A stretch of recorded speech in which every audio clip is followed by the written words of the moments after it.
नमस्कार, आप देख रहे हैं यूबीसी 24 न्यूज। तो आइए शुरुआत करते हैं आज की बड़ी खबर से। छत्तीसगढ़ में ईडी की कार्रवाई और आरोप प्रत्यारोप को लेकर एक बार फिर मुख्यमंत्री भूपेश बघेल ने पूर्व मुख्यमंत्री रमन सिंह पर हमला बोला है। हिमाचल में चुनाव प्रचार से लौटे भूपेश बघेल ने रमन सिंह के आरोपों पर कहा कि नॉन घोटाले में सीएम का नाम आने पर कहा गया है कि वह चिंतामणि है, तो डायरी में सीएम मैडम लिखा है, वो कौन है और उस पर कार्रवाई क्यों नहीं की गई। इसके अलावा भूपेश बघेल ने रमन सिंह पर कई तीखे वार किए हैं। बता दें कि कल एक पत्रकार वार्ता में रमन सिंह ने मुख्यमंत्री भूपेश बघेल पर तथ्यहीन और बेबुनियाद आरोप लगाने की बात कही थी। साथ ही उनके और उनके पुत्र पर लगे तमाम आरोपों को सिरे से नकार दिया था। आज मीडिया द्वारा इस संबंध में पूछे गए सवालों का जवाब देते हुए मुख्यमंत्री ने कहा कि अगर रमन सिंह पाक साफ है तो उन्हें बौखलाहट क्यों हो रही है। उन्होंने नॉन मामले का हवाला देते हुए कहा कि डायरी में साफ तौर पर सीएम और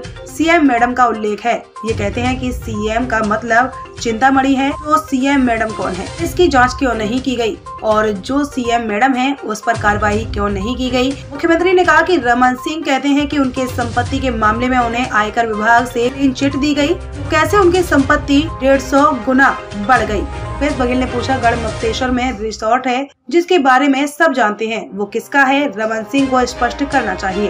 अब रमन सिंह जी को दौरा करने से तो रोक दिए हैं, वो केवल सोशल मीडिया में सक्रिय रहते हैं और रोज़ कुछ न कुछ इस प्रकार से एक बयान दे देते हैं।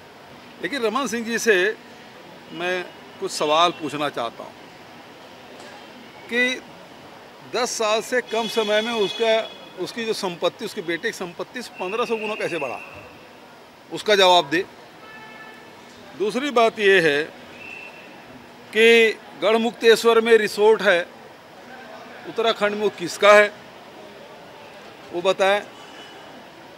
और नान घोटाले में जो कहते हैं कि सीएम जो है वो चिंतामणि है, तो सीएम मैडम कौन है, और यदि चिंतामणि है तो रमन सिंह ये बताए कि उसको आरोपी क्यों नहीं बनाया गया। यदि सीएम सर का अर्थ चिंतामणि है तो उसे आरोपी क्यों नहीं बनाया गया, और उसके नाम से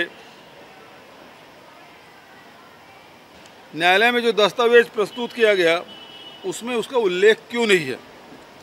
चीट फंड कंपनी में जो घोटाले हुए लगभग अब 6-6.5 हज़ार करोड़ का है, और लगातार रमन सिंह, उसके बेटे, उसकी पत्नी, सभी लोग कार्यालय का उद्घाटन करते रहे। जो संवैधानिक पदों में बैठे रहे वो लोग भी रोजगार मेला लगा के एजेंटों को सर्टिफिकेट बांटते रहे, और जो कार्यालय बंद हो गए थे उसको फिर से शुरू क्यों करवाया गया, जब हजारों करोड़ की लूट वैसी हो चुकी थी और कार्यालय बंद हो गए थे उन जिलों में।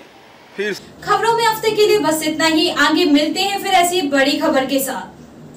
तब तक के लिए नमस्कार और देखते रहिए यूबीसी 24 न्यूज।